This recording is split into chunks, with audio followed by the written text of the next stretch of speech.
जब भी युद्ध की बात आती है तो देखिए कोई नहीं चाहता कि उसके यहाँ पर युद्ध हो। कोई ना तो देश चाहता है, ना कोई राज्य चाहता है, ना कोई मोहल्ला चाहता है।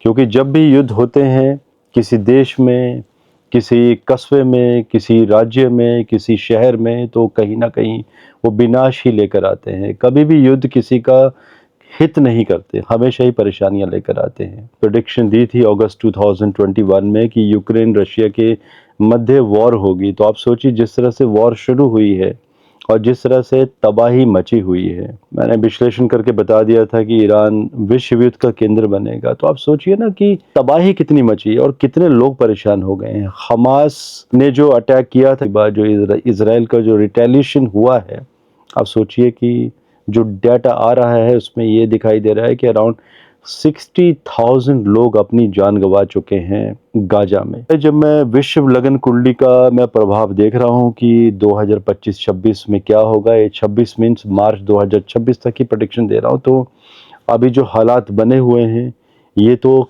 कुछ भी नहीं दिखाई दे रहे हैं। बहुत बड़ा कुछ होता हुआ दिखाई दे रहा है।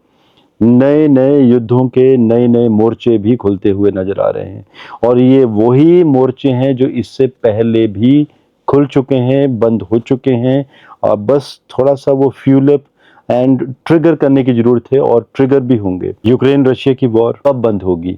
नहीं बंद होगी, चलेगी अभी लगातार ये।